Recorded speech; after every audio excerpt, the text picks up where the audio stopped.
Hi, everybody. Good morning. Sorry about the slight delay. Despite the fact that we're in a studio, I am technically challenged, and I feel that my presence causes technical issues. So I'm Angie Rasmussen. I am here for the Save America movement. I'm on the steering committee. I'm here with one of our members of our science committee, Jessica Malaty. Exciting Surgeon General nomination hearing that is about to occur at the Health, Education, Labor, and Pension Committee at the U.S. Senate. That's going to get kicked off in about a half hour here. And in the meantime, to get ready for that, Jessica and I decided that we wanted to pregame because probably a lot of people watching this don't actually know who the Surgeon General nominee is. They don't actually, maybe they don't even know what the Surgeon General actually does or what you have to actually do to be qualified to become the Surgeon General. These are actually really important questions. So we're just going to dive into this today and talk about some of the issues. One of the reasons I think this is so important, and I'm about to go to Jessica for her perspective on this, but one of the reasons I think that this is so important is what is happening in the federal government right now affects all of our healthcare. But a big part of it is the fact that all of the people who are in our federal government right now are actually very incompetent at their job. So they're the perfect people that you would want to install in the federal government if you don't want the federal government to get anything done, and if you actually would like to destroy the federal government. And that is essentially what Casey Means is. So Casey Means is an ear, nose, and throat surgeon in training who dropped out right before she completed her residency to become an Instagram wellness influencer. Later, she started a company that provides continuous blood glucose monitors to people who don't need them. That was founded with $20 million in seed money from Mark Andreessen and his venture capital firm in the Bay Area, which I know Jess also might be able to share some insights on because she, in fact, lives in San Francisco. So there is a lot of money behind Casey Means. Unfortunately, Casey Means has not actually practiced medicine in quite a long time, and she never completed her training. Now she does something called functional medicine, which is essentially taking a lot of measurements to cure diseases that don't exist and not really doing anything about it. I am going to be quiet now, however, because there are a lot of other issues with Casey Means. She has a lot of really crackpot ideas about food, about hormones, about reproduction, about vaccines for sure.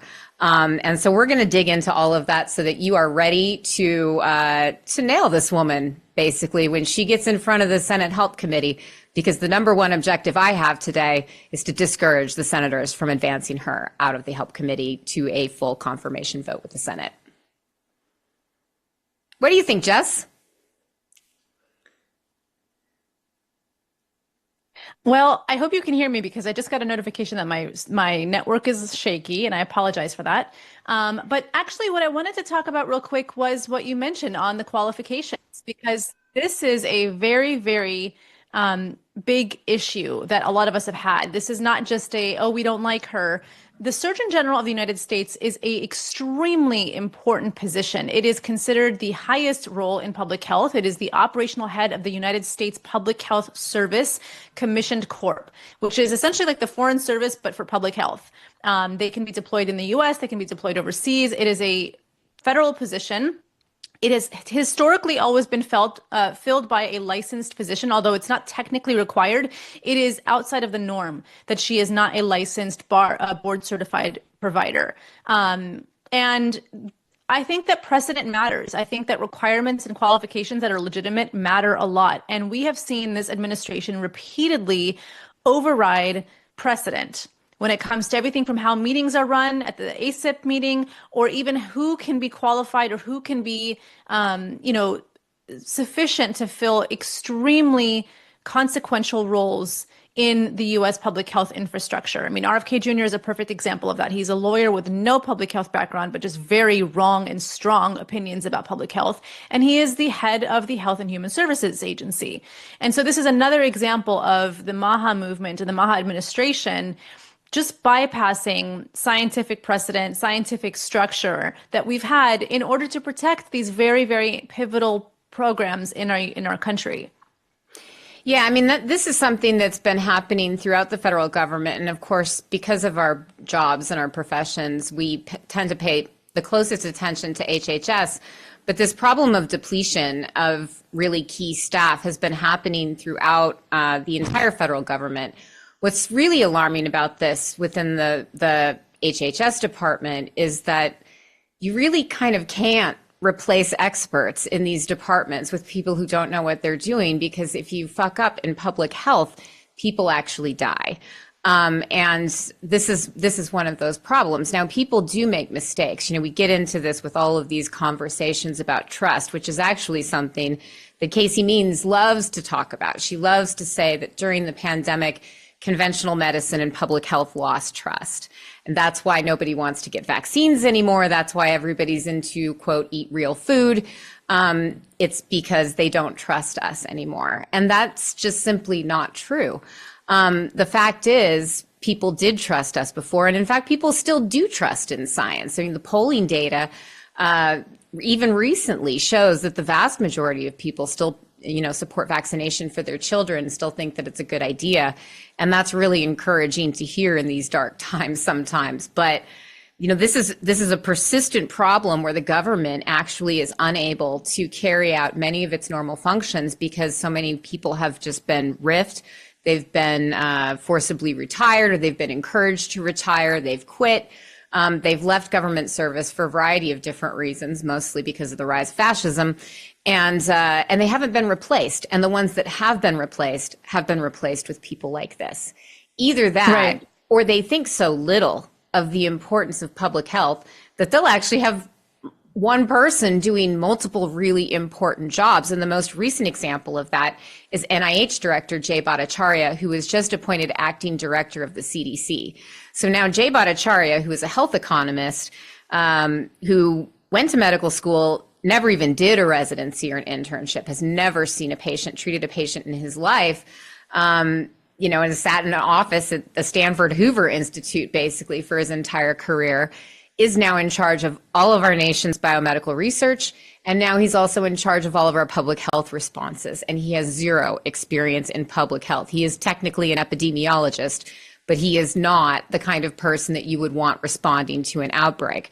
Probably because he'd be like, hey, everybody, do high risk behavior so that we can all get the outbreak.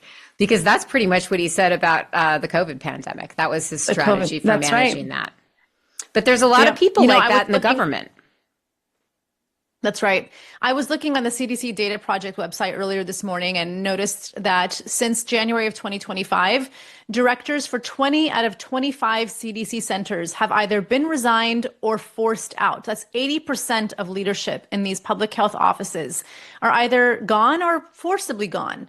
And when we talk about trust, and I'll get really hot about this topic because I'm researching health. I'm literally doing my dissertation on the topic of trust. The trust is now almost a Trojan horse for junk science and for the MAHA movement to redirect the gaze of the public and say, actually, we're the good guys. Actually, we're the ones asking questions that nobody's asked before, with answers nobody's considered before, except that they're coming to the table with the answers already formed. And that's when all of us who are doing the real science are saying, that's not how you do it.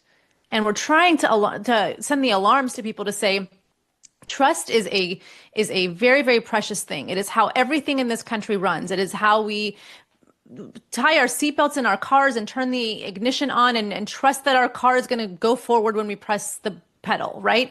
It is why we decide to eat at restaurants, because we expect and we trust that we will not get food poisoning because they've prepared the food properly. Trust is how this society functions. And I think they've become extremely aware of that and have used it as a way to make the movement sound more palatable or more altruistic than it actually is. The day before the CDC updated the website to say that vaccines don't cause autism is no longer an evidence-based sentence, the About page was updated and the word trust is mentioned 12 times in one page. I pay attention to this stuff because I'm literally tracking it. I'm researching it. And so it is not a benign word in this conversation. I'm actually very willing to count how many times she says the word trust during her confirmation hearing, because it has become the thing that they are using to really hook a lot of people, especially people who weren't even very right-leaning have been hooked into this because of this type of language.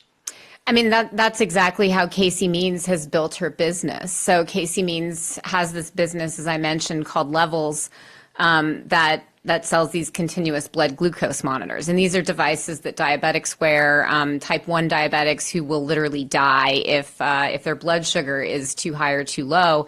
And that's why you wear these devices. Casey Means sells them along with a very expensive subscription service to people who are just trying to lose a little bit of weight, or people who might have, some kind of unspecified chronic disease, or they're tired, or they, don't have enough energy. So they go see a company like Levels that can provide them with wellness services. So it's not actually treating any kind of disease.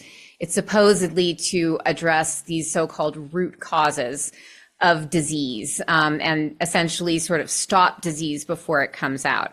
And this is, I think, something that most people don't really think about a lot. And, I'm the co-editor-in-chief of a journal called Vaccine. I work at a vaccine research institute. I think about vaccines all the time. And I never actually really thought about it this way. But this idea that root causes can prevent disease if you only take the right supplements, if you only do the right sort of coaching regimen, if you only do this or that, then you can prevent disease as well as a vaccine could. And that's quite simply untrue. We were just talking about Jay Bhattacharya, the NIH director. This is effectively the HHS strategy for pandemic preparedness, which he has said now multiple times. He said that rather than do virology research, develop countermeasures, vaccines, things like that, you should get out and go for a walk, quit smoking. Mm-hmm. Then you're going to be in much better shape the next time a pandemic comes around. I mean, too bad none of us will have vaccines and a bunch of us will die. But, some of us will probably not get as sick maybe because we were just a little bit healthier. Yeah. I mean, let's dig into that a little bit too, because she wrote an entire book about this premise called Good Energy, which purports that essentially bad energy is why there is chronic disease, and bad energy meaning mitochondrial dysfunction, metabolic dysfunction. That is coded language for terrain theory. And if you're not familiar with terrain theory is the opposite of germ theory. It is an obsolete theory that suggests that even though germs are everywhere, which is germ theory, right? That the pathogens that make us sick, it's really about how your body is doing in the baseline, right? Whether or not you are healthy, unhealthy, imbalanced, or balanced, have good nutrition, have good sleep, it is a very ableist and very white normative view on how health should be measured and how health standards should be considered. And they're not talking about it in this language because that would be problematic. But we all know what this all sounds like. It sounds like a very, very old and widely debunked theory on how and why people get sick. Well, and that is actually to a degree what I think Robert F. Kennedy Jr. believes, because 100%. He has made comments on a number of occasions that suggest he doesn't believe in germ theory. Yeah. He either believes in terrain theory, as you mentioned. There's also miasma theory, which is that disease is basically caused by ill humors or essentially disease vibes, like in the air. You got disease vibes, and that's how you get this stuff. Casey Means what is different about functional medicine is they try to explain it. So unlike, sort of crystals and the wooey stuff, like in the anti-vax world, functional medicine pretends to be actually very medical and very scientific. They're all about collecting data. You wear a continuous blood glucose monitor, you've got an app, you can pull up graphs for that stuff just like you can with any of your health data if you have an Apple Watch or whatever. That's basically Apple Watches and Fitbits were the start of functional medicine, essentially. I mean, it started before that, but they are really like this whole wearable thing. The idea is that everybody's going to be collecting all this data about just what's going on from day to day. And somehow all of this information reveals the secret regimen of supplements that you should be taking to stave off cancer in the future. And that's the whole idea behind functional medicine. So it's still a bunch of bullshit. It's still saying that basically you don't need vaccines, you don't need drugs, you don't need conventional medicine, you don't need evidence-based approaches if you just believe in this, because everything is the root cause, everything has a root cause. And, in Casey Means' case, she believes that it is mitochondrial dysfunction. Now, I did my postdoctoral fellowship working on hepatitis C virus, which is an RNA virus in the family Flaviviridae that infects the liver very specifically. The liver, for most people who it's been a while since you took a physiology class, the liver is where fats get broken down and metabolized. So there's a ton of metabolic activity in hepatocytes, the liver cells that hepatitis C virus infects. When you study hepatitis C virus and when you study the host response to infection, as I do, because that is my research topic, you learn a lot about how mitochondria work. And you know what? During viral infections, a lot of viruses mess around with the mitochondria because there's actually a very important antiviral signaling protein that is located in the outer membrane of the mitochondria. And I know this is getting sciencey, and I know people are not paying attention, and that part is now over. What I was about to demonstrate, though, is that I know a hell of a lot more about mitochondria than Casey Means does. And it is actually quite possible to do a lot of different things to mitochondria because they're essentially, so mitochondria are very interesting. They're the energy powerhouses of the cell. And for those of you who remember back to your middle school biology classes, they make something called ATP or adenosine triphosphate. This is actually the A in DNA, or not the A in DNA, the ATCG that makes up DNA, the 4 nucleotides. Adenosine triphosphate is the A. So when you have 3 phosphates together, it releases energy when you break those bonds. And that's why ATP, which the mitochondria makes, is energy for the cell. It makes a lot of those phosphate bonds that you can break and then release energy, and that's how the cell powers itself, essentially. This is the cell's internal combustion engine. If you think about it like a car, I have driven some beater cars. My first car was a 1987 Hyundai Excel hatchback that was a 4-speed and had vinyl interior. It was horrible. You could do all kinds of stuff to that car and it would still run. Maybe not very well. Maybe it was embarrassing to drive. Maybe it was scary to drive, but it would still run. What Casey Means is saying is that effectively 93% of all humanity have engines that don't work in our cells. Yeah. And it's completely broken, and we're just completely screwed unless we hook up to a continuous blood glucose monitor and buy a subscription for her service and buy a subscription for all of her friends' services. And that's what Casey Means is all about. And that's what she's going to do once she's the Surgeon General. This is what's concerning to me. I've been in science communication for the last 20 years. I'm very, very picky about the words that I use and the words that other scientists use to describe the work that they're doing. And I find the word, energy and good energy and bad energy to be very, very intentionally manipulative, because what they're trying to do is just dumb down the science, right? Trying to make you seem like this is too complex for you. So I'm going to make it just sound a little bit more woo, a little bit more accessible. But what they're doing is they're actually just doing a huge disservice to everybody. They are duping them into believing that there's this mystery, and no allopathic provider or researcher has ever considered it, which is why this idea of root cause keeps coming up, and chronic diseases being the North Star of the MAHA movement. And my training is in emerging infectious diseases. We know that emerging infectious diseases are a large driver of chronic diseases. So you have a movement that is so fixated on something that is part of a continuous loop related to germs. And yet we keep looking at good energy, bad energy, how people are feeling on the inside, and not thinking about all the things on the outside that could be causing their harm, and the emerging things that are going to be adding more harm in the future as we live in this era of more pandemics. And I just feel like, as the Surgeon General, whose job is the chief communicator of health in this country, she can't even get her words right.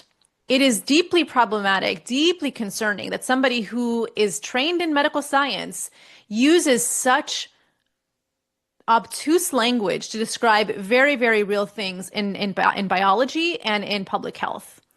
Well, and that's because she doesn't actually know about them, or if she does, she doesn't care. And this is what I find to be perfectly reprehensible about all of this. I think that people who have trained as scientists, as physicians, they know the consequences of doing this, right? Like, so I'm not a physician. I'm a virologist. I've never touched a patient in my life. The closest I've come is to cutting up a mouse. You know, I do not think about patients' well-beings as part of my normal job, but I do, because I also work on vaccines. I work on viruses that kill people. I work on some of the most pathogenic viruses that are out there. And I can't not think about the consequences of getting one of these viruses. And it is unbelievable to me that, you know, this is actually not a very comforting thing that they're selling to people. And that's because if it were a pathogen that was causing your COVID, you know, take Paxlovid, get a vaccine, you'll be less likely to have COVID the next time. Casey Means has said that COVID is inherently a metabolic disease and it should be managed with diet. To manage, no question, nutrition is important for every single infection that you have, whether it's with a virus, a bacteria, or a fungus, whatever. But nutrition is not the end of it. You cannot cure a viral infection with nutrition. You cannot cure measles with vitamin A. You cannot cure COVID with a good diet, you know, with good energy, because there's no such thing as good energy. There's just energy. In fact, it's one of the most fundamental things in science that we know about. The law of conservation of mass and energy is the basis of literally everything in the physical world. So it's really not just anti-science, it's actually anti-existence and anti-reality. What MAHA is selling to people. And increasingly, that's why we're having this conversation. I've become convinced that the battle for public health is really a battle for reality and how people perceive it.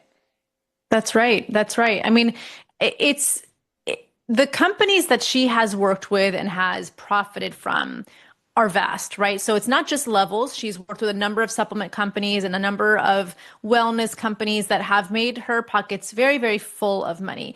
It's not even clear to me, Angie, that she has even divested fully from these companies to allow her judgment to be less clouded, because right now she's still very much in the wellness orbit that preaches these things, that teaches these things that are very anti-science, anti-existence. Our Surgeon General, the nation's doctor, cannot have that type of conflict of interest. And so I'm going to be very curious during this hearing when that comes up and how she answers those questions, because we saw, again, RFK Jr., who made tons of money off of being essentially an ambulance chaser for vaccines, just sent his money to his son, right? So it's just a little financial diversion. I'm very curious what it's going to look like for her, because I don't think she's ready to leave the woo-woo functional anti-science, anti-existence. I'm never going to stop saying that. It's so good. World, you know? I mean, why would you want to? Like, she's a hero in that world, first of all, which, you know, again, I'm trying to be nice, but like, I just cannot abide by her taste in floral patterns. You know, she is embraced by that entire community. And it's always Casey Means is on her way to the farmer's market to like boost up her mitochondria and get some beets or whatever. I mean, if you ever really want to get grossed out, like go check out some of the recipes that come out of Dr. Casey's kitchen, okay? But I'm very curious, along with you, Jess, about this kind of thing, because I think that she's definitely not ready to leave that world. It's very, very lucrative. She and her brother, who I should add, her brother is a senior advisor to Robert F. Kennedy Jr. In the Department of Health and Human Services. He is a former wedding dress entrepreneur who has been characterized professionally by his incompetence throughout his entire career. Now, mostly what he does is gets into people's replies and starts lecturing them about food, usually, or vaccines, that kind of thing. But he runs a company too that he is not divested from. It's called TrueMed. And do you know what they do?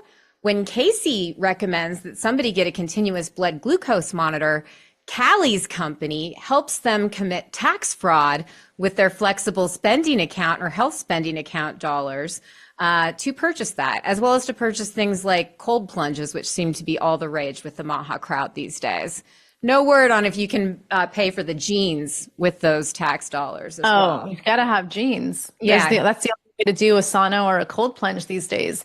You know, it's the whole milk too. Whole milk. Whole raw milk. Whole raw milk. Yes, which let's go Nothing, ahead and talk nothing about like that. drinking some bacteria in, incubator-like temperatures in a sauna with Kid Rock. That sounds like a very microbiologically safe idea. This is a literal quote from Casey Means. She said regarding raw milk that she wants to be free to form a relationship with a farmer, look him in the eyes, pet his cow, and decide if she feels that it's safe to drink the cow's milk. Is she going to make friends with the Campylobacter jejuni that is also in that cow's milk? They'll be BFFs. E. coli 0157H7? It's That's just a bad strain of E. unbelievable to coli, me. guys.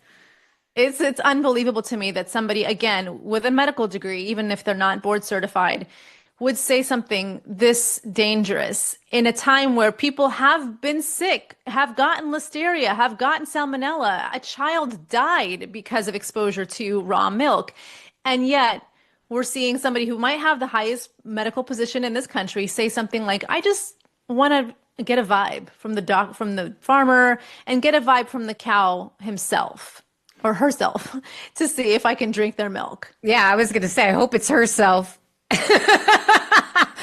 Um, that would be a bad mistake to make. But speaking of that, Jess, we're almost up for the hearing. So, you know what we're going to That's do, right. everybody? I'm sorry that we got such a late start. We are going to be back here on this channel at 1 p.m. Eastern time to wrap everything up. But for now, we're moving over to my Substack, Rasmussen Retorts at sub.substack.com. RASMUSSENRETORTS. I should have thought of a shorter name when I named my Substack, but I just felt I was being so clever. I forgot how many people also can't pronounce and also misspell my last name. There's no ass in Rasmussen. So everybody head over to RASMUSSENRETORTS.substack.com. And we're going to continue this conversation as we watch Casey come out and get probably grilled by all the Democrats and probably a free pass from all the Republicans. But I'll tell you one last thing that I'm going to be watching for, Jess. I'm going to see if Bill Cassidy, the person who is responsible for Robert F. Kennedy Jr., who is also a board certified hepatologist, is going to ask Casey Means if she got her baby the birth dose of the hepatitis B vaccine. That is my first focus too. Yes. Well, let's get over there. I'll see you. All right, We'll see see you all there. everybody in RasmussenRetorts.substack.com. Thank you to the Save America movement for hosting us. We are excited to be here with you today, and hopefully this will not be boring. I don't think it could be with us.